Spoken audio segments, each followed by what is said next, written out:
things. So with that, we do have some wonderful guest speakers with us today from Liberty Mutual. We have Michaela Drobak, who is a program specialist, early talent recruiting.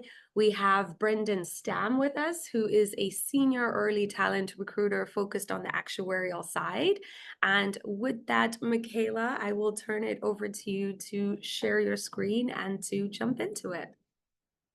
Thank you so much, Tandeka, for that warm welcome. I know Brendan and I are super excited to be here with you all. As Tandeka mentioned, our presentation will be a webinar centered around internship success. So hopefully everyone can see my screen by now. We do have a QR code up there for you all to take a minute to check in. So feel free to pull out your phones, do that process really quickly. Yes, giving you permission to whip out your phone for a minute, and then hopefully we can have your undivided attention for the rest of the hour. But with that, I will get things kicked off with an introduction. And if you didn't get a chance to scan the QR code, we can throw it up again at the end.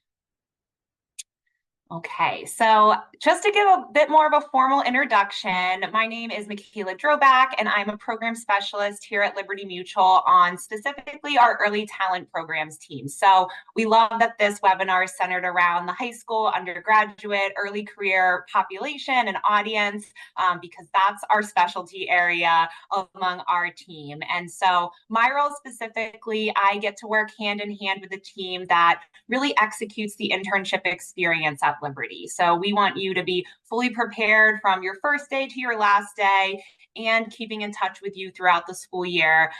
So that's my wheelhouse. And then I will turn it over to my lovely co-host to introduce himself. Thanks, Michaela. Hi, everyone. My name is Brendan Stam. I am a senior campus recruiter on our early talent acquisitions team here at Liberty Mutual, and I specifically support our actuarial functions. So we have a summer internship program as well as a full-time rotational program that I recruit for, and I get to work with my peers like Michaela during our internship program, which is taking place now. We actually have an intern event a little bit later today that we're both going to be able to attend, and we're looking forward to, but excited to be here with you all today to give you a little bit more information about Liberty Mutual and give you hopefully some best practices and some tips for either your current internship or a future internship that you'll have. So we want to start off today's presentation really by just giving you some more information about Liberty Mutual as an organization and to set the groundwork for the rest of today's conversation. So Liberty Mutual is a global organization. We have around 45,000 employees in 27 different countries around the world. And in an uncertain world, there is a lot to be said for working at a Fortune 100 company that has a long track record of growth. We've been around for over 110 years, and we want to make sure that our employees, whether they're a full-time employee after graduation or if they're coming in for a summer internship, that they're able to focus their energy on doing really great work with the establishment or with that support of an established company like Liberty behind them. So we are 87th on the Fortune 100. We're the 5th largest global property and casualty insurer. And this past year, we had just over $49 billion in revenue. And we also have a lot of awards that we've won over the years. I love showcasing this slide just because it's really kind of Liberty's opportunity to brag about what a great place we are to work for everyone. So here's just a handful of some of the awards that we've received over the last year. So you can see on the screen, we've been recognized by Forbes, the Human Rights Campaign, Action, Fortune 100 for being an awesome employer for all types of people. We were named earlier this year Best Employer for Diversity by Forbes, but actually just last week we made it to the Best Employers for New Grads ranking for Forbes. So that's our newest award that we can add to our slide moving forward. But we hope for our interns that they have an opportunity throughout the summer to really get a sense of Liberty's culture and hopefully to get a better understanding of really why Liberty has received the awards that we have. So moving on to our next slide, you'll see the offices where We have our internships based throughout the country. We are, again, a global organization, but the majority of our internships are here in the US. We do have offices throughout the country, but there are main office hubs where we have a lot of our interns working. We have office hubs in Seattle, Washington, Plano, Texas, Indianapolis, Indiana, Portsmouth, New Hampshire, here on the seacoast of the New England area. But our global headquarters is located where I am based today in our headquarters in Boston, Massachusetts. And for those of you who might not know a lot about property and casualty insurance companies, I wanted to take an opportunity just to give you a little bit more information about how a company like Liberty is structured. So we really have three main areas of our organization that create revenue for our business. And these are the ones that you see on the screen that have some acronyms. So GRS, USRM, and LMI.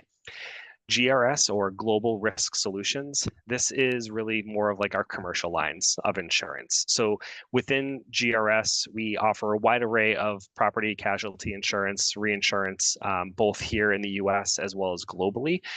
But what you typically see advertised on TV all the time with Limu, Emu, and Doug, that's supporting our US retail markets, or USRM.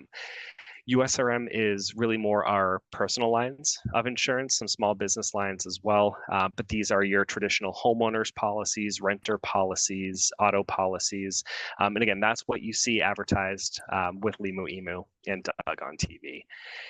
The third area of our business that creates revenue for us is our investments area, and that's Liberty Mutual Investments. So they manage all of our funds to make sure that we have the resources, the capital that we would need to take on new opportunities when they arise, and to make sure that we're able to support our customers in their time of need. So I always think of those three areas, Global Risk Solutions, US retail markets, and Liberty Mutual Investments, as really like the pillars of Liberty. And the foundation of our organization are our corporate departments. And these corporate departments, I think of them as that foundation because they support all these different areas of our organization. And our corporate departments include areas like our technology teams, our legal teams, finance, accounting, HR here at Liberty, as well as our actuarial functions as well.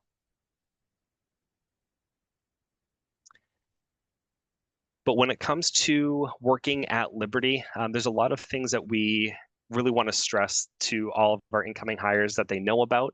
And the first one, cutting edge technology. A lot of people might not think of an insurance company as an organization that's on the cutting edge of technology.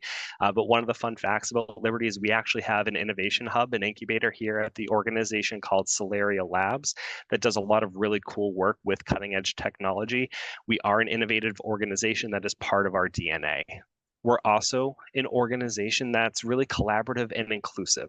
We have a strong focus on diversity, equity, and inclusion efforts, ranging from different programs within our early talent space to employee resource groups that are there to support individuals who might identify as a certain within a certain ERG or as an ally, to help make connections, to provide personal professional development throughout their experience here at Liberty as well.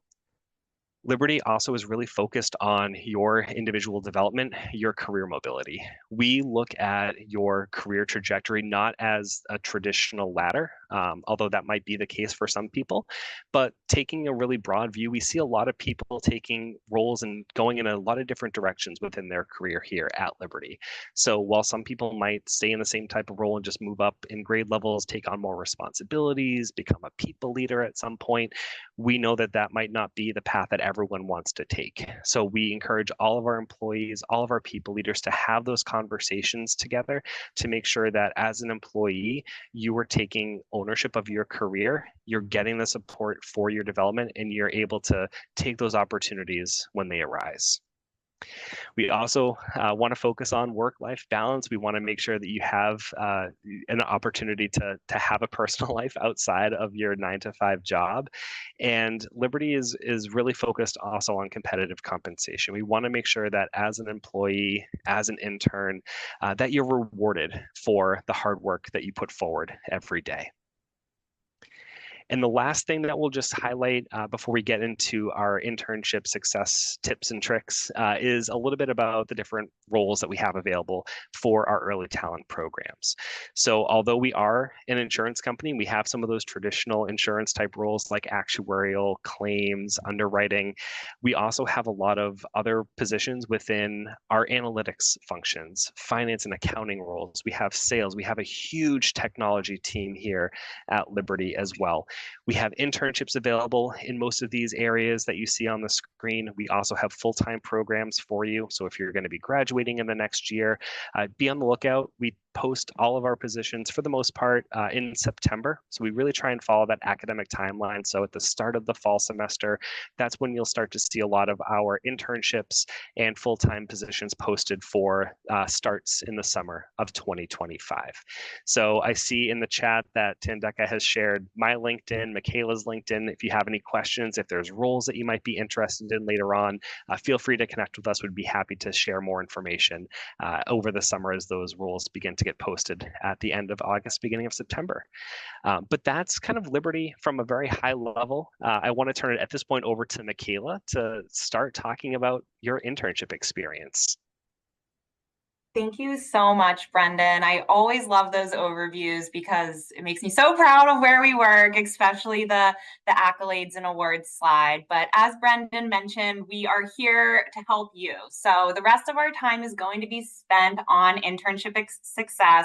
And as you heard from our introductions, we work day in and day out with Liberty Mutual's interns, both recruiting them to the company and then overseeing their summer internship experience here. So I'd like to say we've seen what successful interns look like. We are very proud of our interns here at Liberty. So we do have some tips, some tricks, advice, things like that we are going to be sharing with you for you to hopefully apply to your internship experience this summer as well as into the future, and really any professional experience that you are going to be having throughout your career.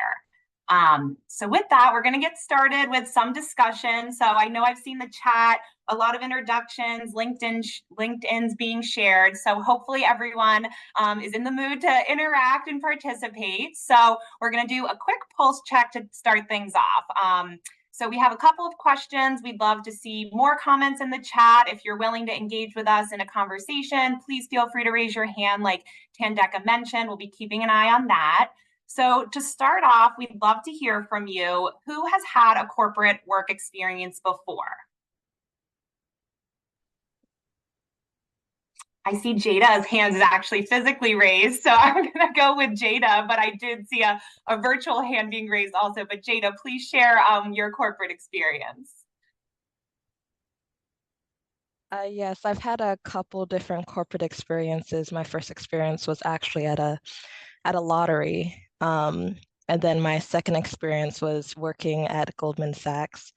I'm now getting into the insurance corporate experience space. And so far, I've always just enjoyed corporate and working in an office, and yeah, I wouldn't change my experience. Thank you so much for sharing. That is very impressive. So many experiences under your belt already early in your career. And then I believe the first hand we saw was Chiragdeep. Did I say your name correctly? You said it absolutely rightly on your first try. Thank you so much.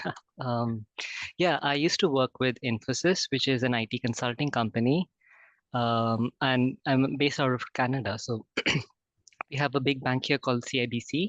I've also interned with them in the last semester before joining for this one. So amazing. That is so awesome how you're able to continue your experience throughout academic years and summers and things like that. So congratulations. And then we'll have one more experience shared. Kuda, would you mind sharing yours?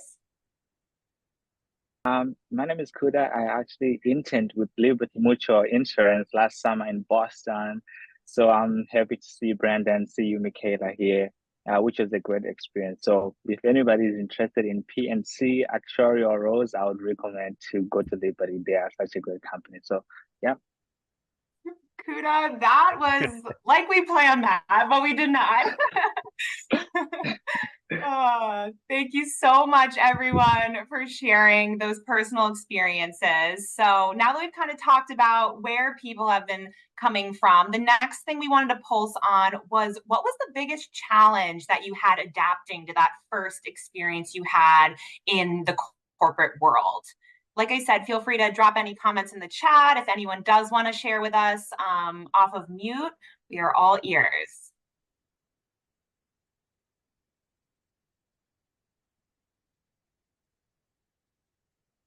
Oh, I did not raise my hand, but this time I was That's able to okay. unmute myself. So I guess I'll start. I'll say the biggest challenge that I had when I started my internship was getting used to the schedule of, sitting 9 to 5 job, because I was used to obviously going to classes from even like 8 a.m., but there was just like breaks in between. So I guess like having that corporate sort of like lifestyle was very difficult.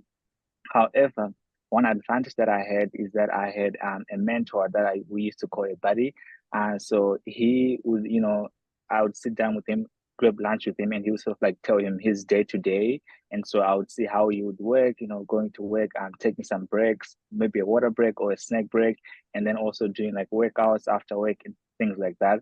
That was really helpful for me. So I think I'll say in conclusion, the challenge was getting used to the corporate life. So since this was my first internship, however, having somebody who's already working there and learning from them was really helpful to get acclimated. So, yeah. Thank you so much, Kuda. And you're doing my job for me because you're also sharing tips and tricks while you're at it. So thank you so much for sharing.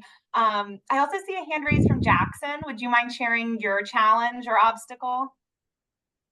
Yeah, hi. My biggest challenge, I would say, like my first internship was kind of understanding, like, I mean, yes, it's good to ask questions, but sometimes you can kind of find your own answers, like on your own, if you kind of just look through different programs or like understand how software systems work. So I think understand that balance of asking the right questions, but not asking too many questions, I think. Yes, definitely. We do hear that a lot. It's like the pressure of not wanting to show your knowledge and show how you already have know the stuff, but also there's so much room to grow. And the purpose of an internship is gaining those new skills, and that doesn't come without asking questions. So totally understand that, navigating that challenge. Okay, so we're going to get to our last question, and then we'll move into the rest of our presentation. But the last thing I wanted to ask you all was if you're preparing for that first corporate experience, so maybe the first two questions you were like, I haven't even had that experience yet, so I don't even know what to say for those two. But for this one, if you are about to start an internship this summer, if you just started in the past couple weeks, how are you feeling about it? Are you feeling ready? Are you feeling nervous? Do you feel like you have the skills to get into this? But just quick vibe check real quick. How are we all feeling about starting in the corporate world? And feel free to drop emojis in the chat. I'm open to whatever.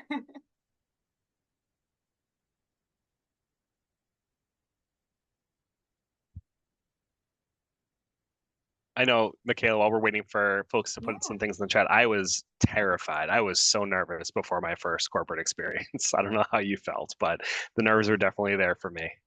I am totally there with you. I didn't feel like I had the wardrobe. I didn't feel like I had the knowledge. I just didn't know anything going into a Fortune 100 company. I will say from my personal experience, the job I had before working at Liberty was working at a summer camp. So I couldn't pick two different environments to be making the switch into corporate. So I am seeing some things in the chat, a mix of being excited and nervous. Totally relate to that. A little nervous. I was very nervous too.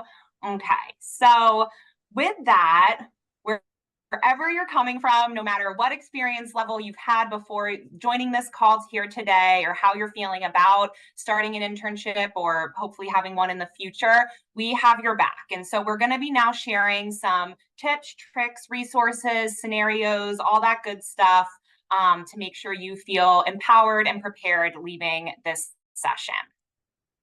Okay, so the first thing is something that Kuda actually spoke to. He said that switching from an academic calendar or schedule to that corporate work schedule was something brand new. So the first thing we want to talk about is setting that schedule and knowing your team norms. So first things first, talking about team norms is so important. This can be through connecting through your manager. We call them people leaders here at Liberty Mutual, your mentor, your colleagues, just to better understand what the environment and culture is on your team.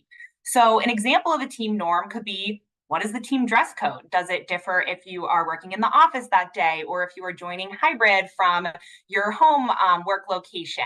Are you able to wear headphones while you're working, or is that considered not appropriate if you should be like available for anyone to come up to you and ask a question? What about eating when you're on a meeting? Sometimes we have meetings during lunch. Are you able to be off camera having your lunch during that time? Definitely for our whole hybrid culture here at Liberty, we pride ourselves in our flexible work arrangements and hybrid culture. So what are those expectations over being on video and off video? I know Tandeka mentioned at the beginning, this is a perfect call to be on video so we can see your faces, see your reactions, see if anyone has questions or thoughts throughout. So really, what are those norms? The second thing we wanted to go over is creating that schedule, and I add the caveat, and sticking to it. So it's so important to build that understanding between yourself and your team on what your work hours are going to be, especially in a hybrid environment. If you are in the office some days, what days should you be in by? When do people usually head out at the end of the day? So you can plan for that work-life balance and what things look like outside of work hours. If you are joining from a remote position, when will you be expected to be available and online for your team? This really creates those positive boundaries around work-life balance and also helps communicate your flexibility and things if your schedule were to change, when that would need to be made aware to your team. And the last thing we want to say is keep your calendar up to date. We are working in such a virtual world. So I know for our company, our Outlook calendars are really your go-to place of when you can find if someone's available, if they're not, what their status is showing on the Microsoft Teams platform, for example. So really setting those in an office times on your calendar definitely helps when you're working across time zones. The closest person I work with on my team works in Washington State. So she's on Pacific time, I'm on Eastern time. I know not to schedule a meeting on her calendar before 10:30 a.m. my time because she won't even have started her day yet. So it's really important to know those in and out times when you're trying to meet with people who may be all across the country or globally. The next thing is to really book your self those project milestones and deliverables. So something I love to do is if I know I need to be giving a presentation for you all today, and I want to make sure I feel fully prepared to be delivering the information, I want to carve out time yesterday or Monday or the week before to have time to review the material and make sure I'm going to be doing the best job possible when I'm live and delivering and executing on whatever that deliverable is. So that counts for both short and long-term planning. And then also making your daily routine, both at the beginning and the end of the day, really can help set you up for success. So maybe that is blocking 30 minutes in the morning so you can go through any emails from the day before just to make sure you feel like you have a clean inbox and a sense of what's on the docket and coming up for the rest of the day or the rest of the week, as well as at the end of the day, kind of looking ahead to tomorrow and saying, what is my first thing that day and how am I prepared for it? Those can be really great tools to make sure you're feeling set and organized for the week. And then the last thing we wanted to share is our little pro tip. So on that point of kind of making sure you're prepared for each and every day, one thing we definitely suggest to all people here at Liberty, and especially our interns, is if they have a big project coming up and they're feeling any sort of pressure of how am I going to get this done, we encourage something called working time. So this is time for yourself to really get what you need to get done. And if it is blocked on your calendar, someone won't be scheduling a meeting with you. So that's kind of what we wanted to cover for schedule setting and team norms. If anyone has any questions or concerns, definitely feel free to put them in the chat and we can try to help out with any of those as well. But the next item we wanted to cover is communication. So here at Liberty, we really emphasize the importance of communication. And I think that goes for any type of experience you're having in the professional world, and definitely can be applied to your academic lives as well if you are currently enrolled in a college or university. So the first thing we like to say is really pay attention to your email etiquette. A timely response to an email is so important. We encourage our employees to be responding within 24 hours. And so if they aren't able to have completed whatever is needed or asked in a email, we do like to kind of have them give a pulse within that 24-hour span of, I might not have all the information for you now, but I foresee having that at XYZ time period. Just so people don't feel like you're leaving them hanging, and they can know what's expected on their end. The next thing we say for emails is having that email signature. So at the bottom of my email, I know I have my role, what team I report to, my contact information, and this just helps if anyone ever is forwarded the note from me, they know where it's coming from, and there's no confusion on my kind of where I fit into the puzzle of whatever work or information is being shared. The next thing we do encourage is if you're ever kind of wondering who's appropriate to reach out to, don't be afraid of asking your manager about that. We know that every company has different hierarchical structures. And so we do say it's very important just to do a quick pulse with someone who has been at the company or is in that leadership role of just who is it appropriate to reach out to, and how should I be contacting them, whether it is an email or an introduction from someone else, not emailing them out of the blue. That is something that we definitely kind of talk through and encourage our interns to speak with their manager about. So there's a lot with emails, but now I'm going to jump over to checking in with your manager.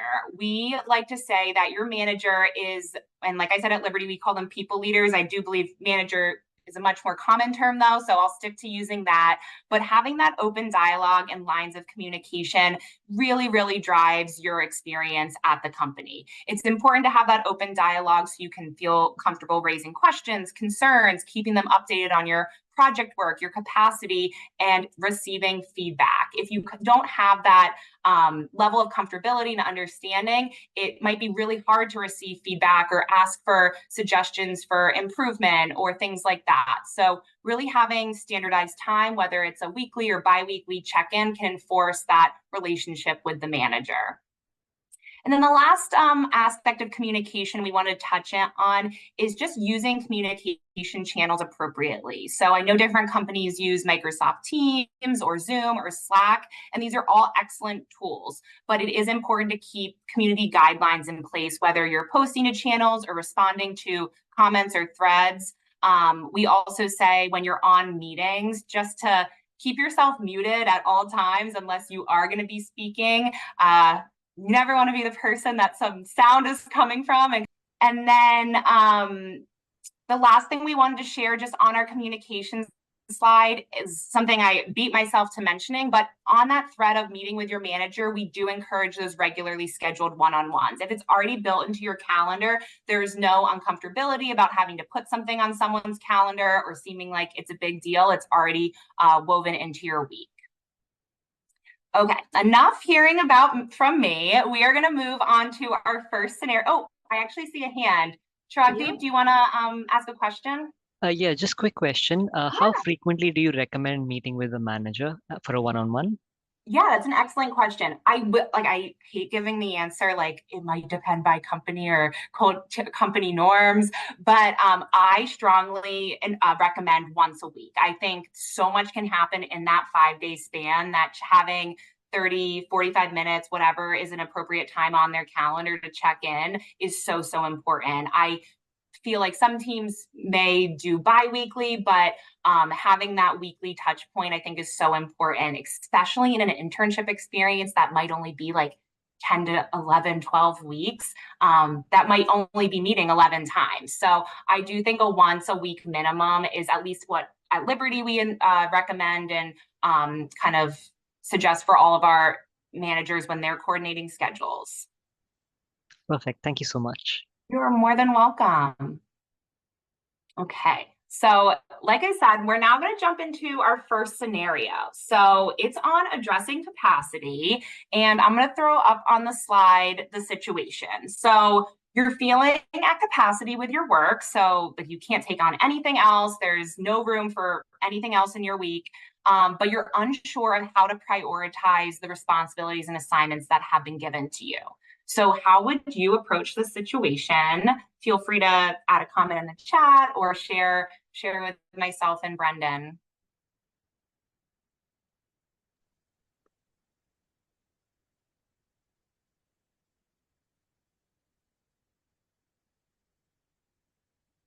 Anyone have any thoughts? If your workload feels like too much, how would you navigate that?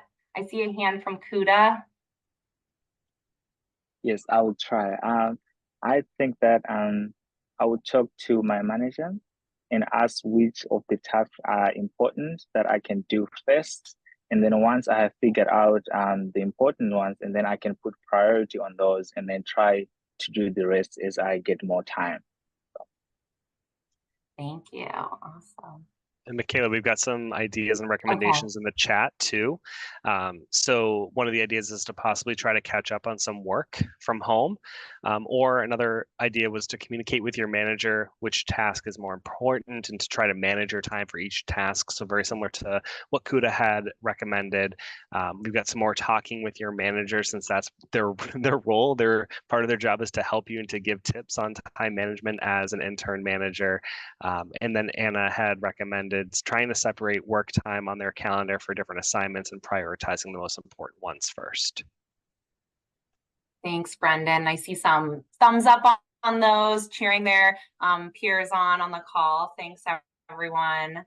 And then one last comment, try to time manage by seeing which due date are first and which ones will take up the most time. Awesome. Okay. Well, before I'm going to give you what I would recommend, I have now a curveball for everyone. What if you're feeling under capacity? You don't have enough work. You don't know what to do with your time. You're bored. What would you do then?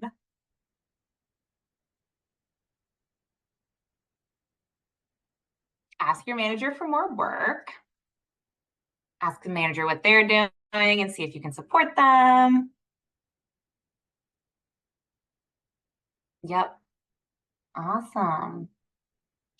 Okay. Well, now I'm going to share kind of very similar to what we've been hearing, just kind of our quick answer to this scenario. So it is definitely leveraging your manager or people leader. They are the ones who are responsible for your workload, making sure that you're feeling confident in getting everything done by deadlines or project plans.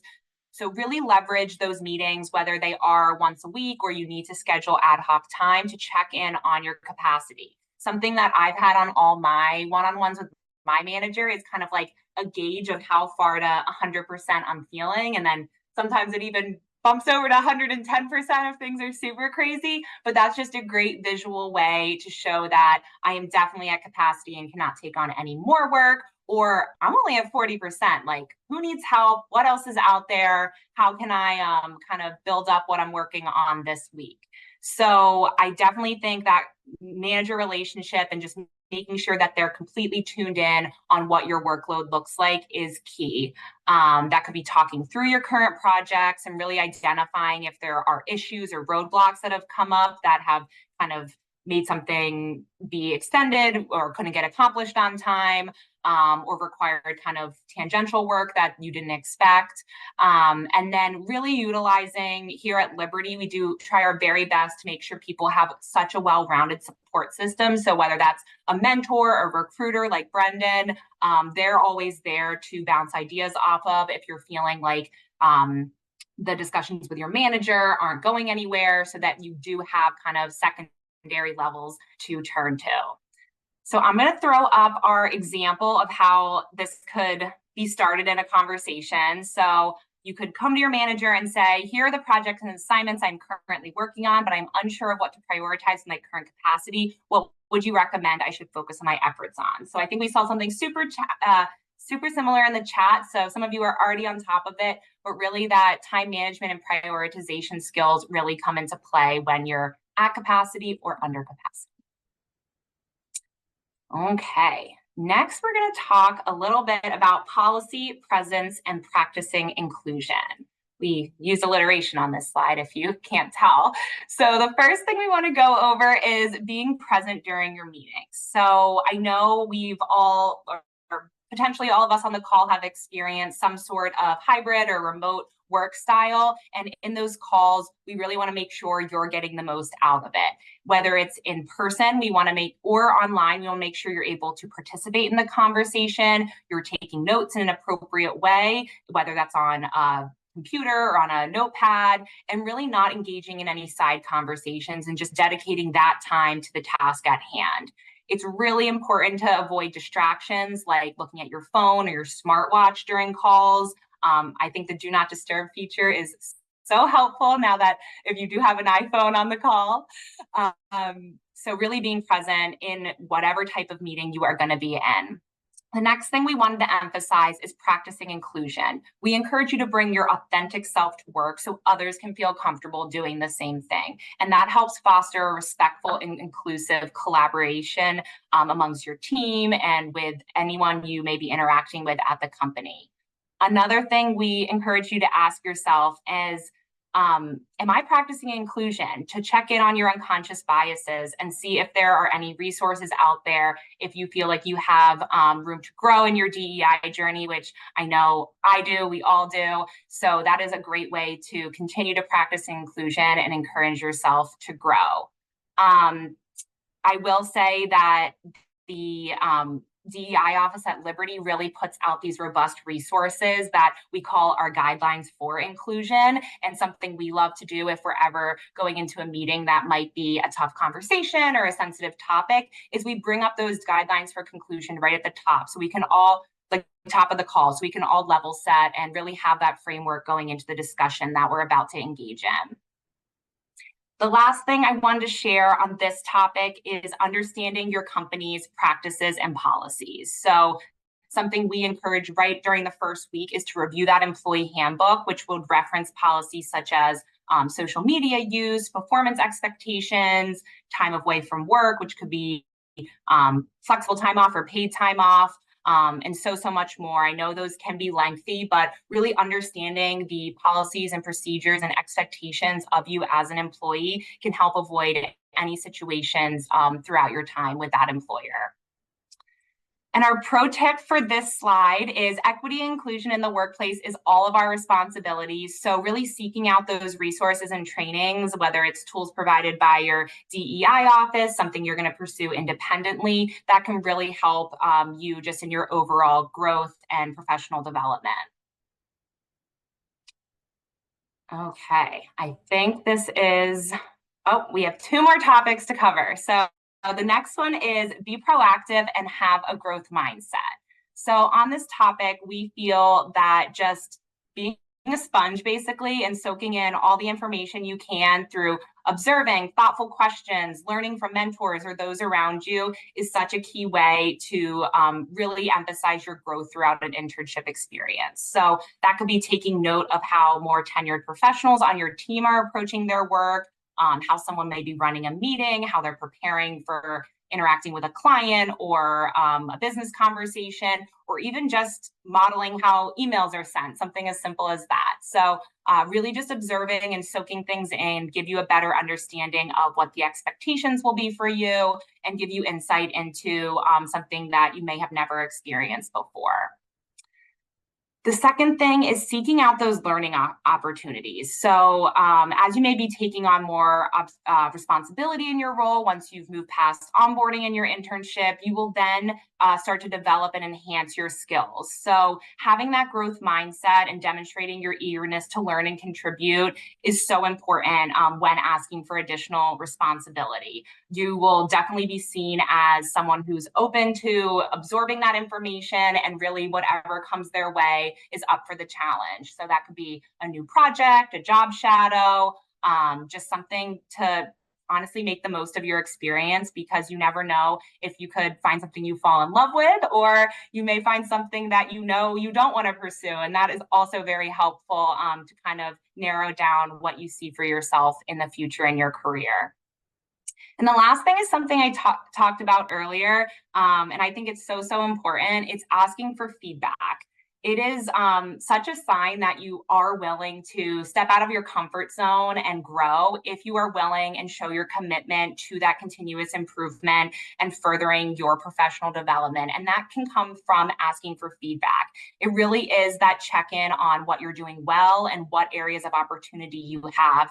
I think it is such a great mindset to think that you are never going to be able to stop learning and stop growing and stop developing. So asking for that feedback really gives you that opportunity. And that could be in a one-on-one conversation with your manager, but also from peers or business partners or stakeholders that you're interacting with throughout your time.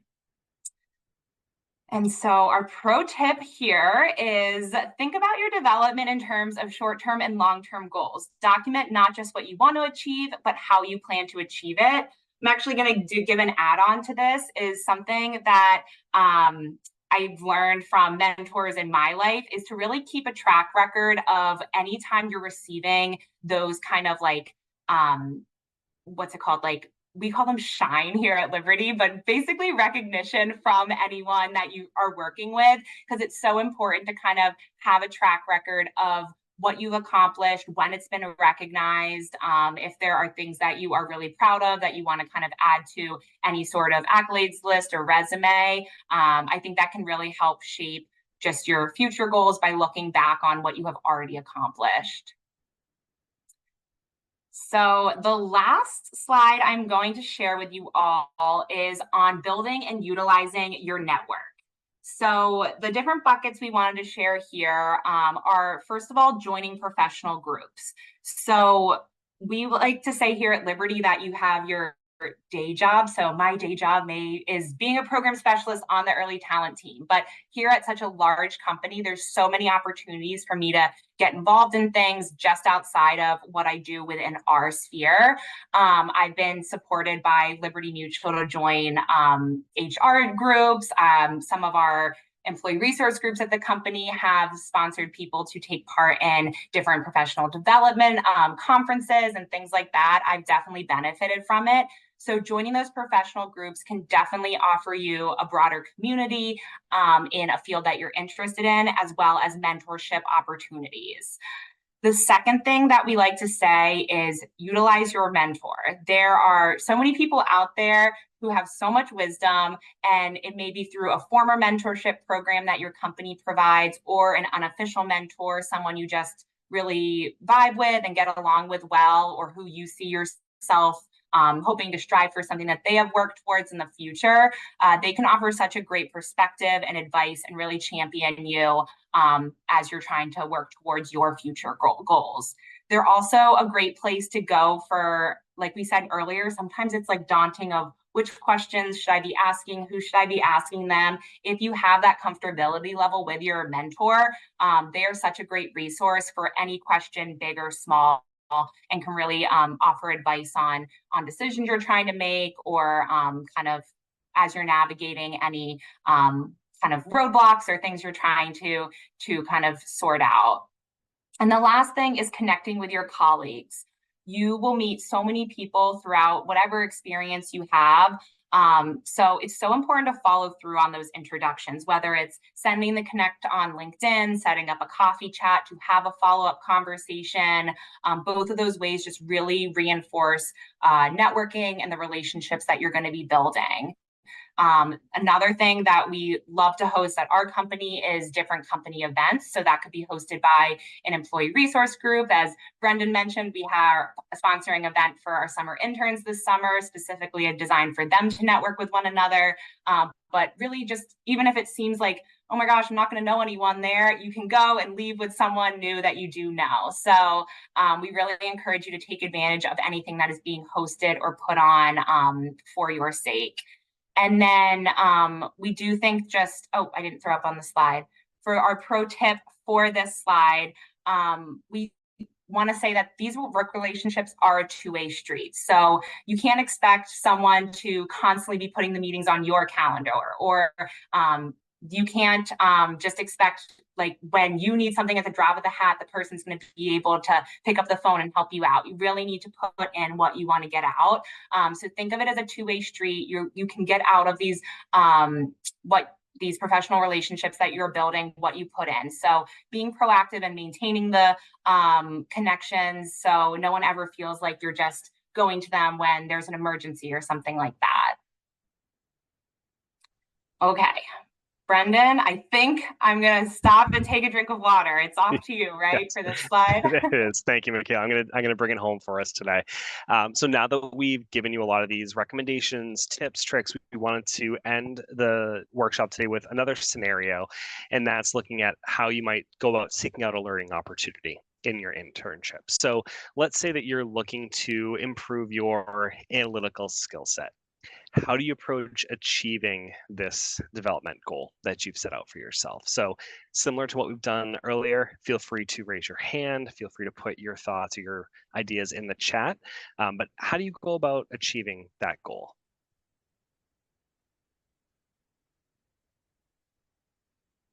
So you have a comment in the chat to recommend asking your manager for more work that would align to that analytical skill set. Asking a subject matter expert within the organization, working to track your progress. Ken said if you have some downtime, use it to strengthen your analytical skill set. Awesome. LinkedIn Learning from Kuda. So we can throw up some of our recommendations. These are all pretty much in line with what we would suggest as well.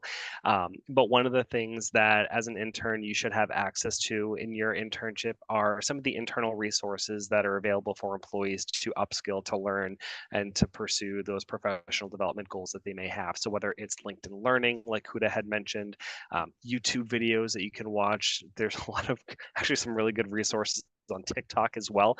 Take advantage of those opportunities, those resources that you have at your fingertips. But someone also mentioned reaching out to subject matter experts. That could be somebody on your direct team. It could be a formal mentor that you have, but work with them to try and shadow some of the work that they're doing to see what it is exactly that they might do on a day-to-day basis, tips that they may have, get their advice if you can. And then as you learn some of these different tools, as you pick up some of these technologies, try and find ways to apply that to your analytical skill set. Talking with your people leader or your manager if there's projects that you might not actually be working with now, but that you could potentially support that your team is working on at the moment. And if you have an idea, don't be afraid to bring that forward and propose your own project to your manager or to your team. So we do have a example starter. So if you're working on how to structure that email or to have that difficult conversation, you could tell them that you've been working on developing your Excel skills and that you're looking for ways to apply what you've learned and that you'd love the opportunity to work on some upcoming projects that would help you to leverage that analytical skill set. So we know that a lot of these things that we've talked about today, some of these different scenarios can be difficult, but we want you to have those courageous conversations. And that's a great segue to our last slide today on imposter syndrome. Hopefully all of you have heard imposter syndrome, that term used before. If not, this is a very common feeling that everyone has had at some point. And it's that feeling that you feel like you don't belong in that situation. It could be a social situation, it could be a professional situation, but it is a normal feeling to have. But we want to give you some some good vibes heading out of today's session and know that you've got this. So we talked a little bit earlier about the importance of feedback. So if you are in a situation where you feel like you're not smart enough, you don't have the skill sets that you would need to really be effective, know that you do. And it's important to have that positive mindset and to seek out feedback and to maintain that positive feedback. And it's important to know and acknowledge the strengths that you had. Michaela had mentioned earlier, keeping some of those recognitions that you've received readily available and keeping a track of that. Personally, I have what I call like the sunshine folder. So any positive feedback I get from my manager, from some of my business partners, from interns that I'm working with. I save them. So if I'm, feeling like that imposter syndrome is starting to set in, I can just take a quick look at my inbox, go to my Sunshine folder, and read some of those messages that I got before to remind myself that I do have the skills that I might need. But it's also important to seek out advice and to get guidance to really hone in on some of those areas of opportunities that you do have. So you won't always get positive feedback, and that's okay. If you do get negative feedback, keeping that growth mindset in and working to see how you can develop some of those areas of opportunity. But no matter what, it's important to not compare yourself, as hard as that can be, with others, with your peers who you might see on a day-to-day basis, but really work to avoid those comparisons whenever possible and to avoid any negative self-talk that might start to creep in. And again, celebrating those wins, whether it's a Sunshine folder or if it's you're talking with your manager in a one-on-one, and you mentioned that you got some great feedback from one of your business partners. Celebrate those wins. It's important to really flourish in those experiences that you have in those wins. And if you run into any challenges, which everyone does, I still have them pretty much every week in some capacity. I'll get that little bit of imposter syndrome starting to creep in. But these are all challenges that ultimately are learning opportunities, and no opportunity, no experience is a bad experience.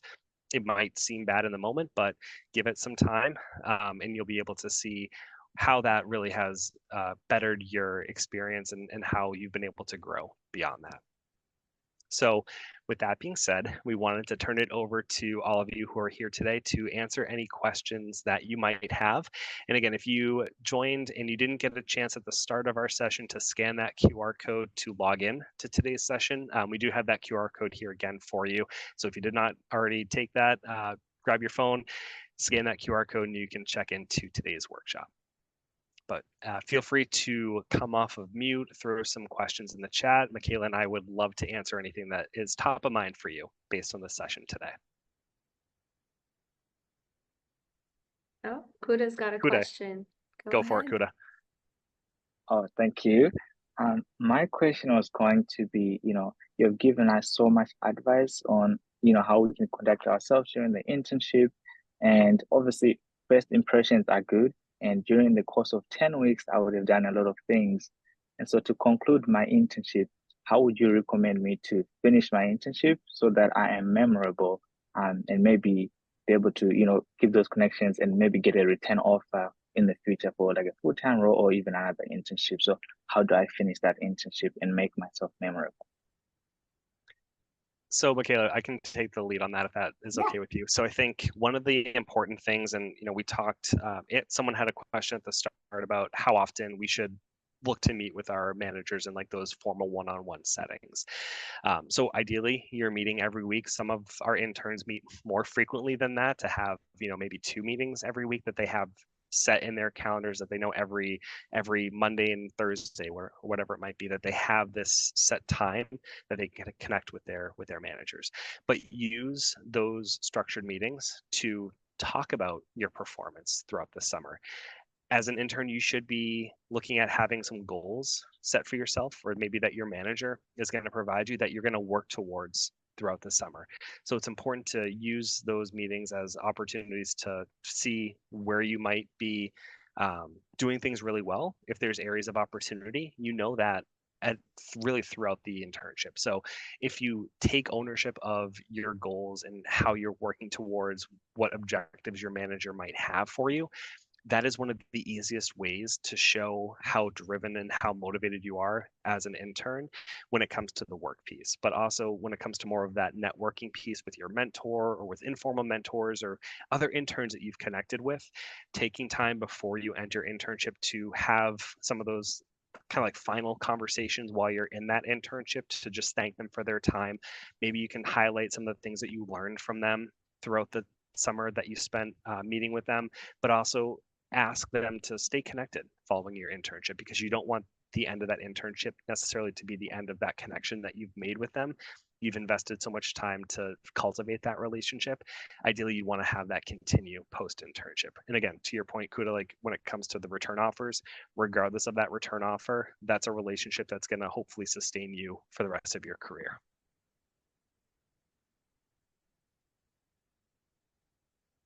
That's a great question. Is there time for one more question? Go for it. Yeah. Thank you so much for the advice. I really love the sunshine folder idea. It's something I'm going to definitely keep in mind moving forward. There was just one question I had regarding career growth opportunities. So would you recommend we connect with our mentors or someone else within the organization to learn more about what kind of opportunities are there and what opportunities you can probably grow into moving forward? Yeah. So I feel like I just want to make sure I understand your question. You're saying kind of like how can you kind of explore that career path while you're at the internship? Yes, like to understand what career, like how to define your career path, because right now everything's so new, you don't know where you Yep. really fit in. What would make, Yeah. how do you define that? Like Yeah, I get a think 5-year path. Yeah, I think hopefully this is a good helpful answer, Brendan, chime in. I think putting a plan in place of what areas you want to get exposure to, and then kind of sitting down with your manager and being like, these are 3 areas that I potentially could see myself moving into. Who do you, or do you have someone that you can go then ask who has been in that role or experienced that department, and then setting up a coffee chat or a job shadow with them, and just getting that hands-on experiential learning can benefit you so much of seeing kind of like a day in the life, or asking them whatever questions you have top of mind of what does this team actually do day in and day out, or what is the culture on this in this department, whatever you are wondering about or could help sway your mind on which direction to point yourself in. I think having those kind of job shadow or coffee chats from an array of possibilities you could see yourself can really help you kind of narrow down directionally which way you're thinking of going. And Michaela, the only thing I would add to that is also just don't forget about your fellow interns, because there might be some really cool projects or teams that your peers are assigned to that they're able to kind of talk about. So don't forget about your peers, because they're also a really great resource to learn more about the function, the work that might be interesting to you moving forward. Got it. Thank you so much. Fantastic. Well, thank you all so much for your time. Michaela, Brendan, thank you for hanging out with us for an hour and dropping all of this knowledge. It has been extremely beneficial. For all the students that are here with us today, as you're aware, we do this every week throughout the summer. So our next session is going to be Thursday, June 27th. From 1 to 2 Eastern. Our presenting company is going to be Work Comp College, and the session will be focused on the work comp sector of our industry and how we can all work together to serve an injured worker. So again, thank you so much for your time, for hanging out with us, and I will catch you all next week. Enjoy the rest of your day. Thanks, Tandeka Thanks, and everyone. Spencer. Thanks so much. Thank you. Bye.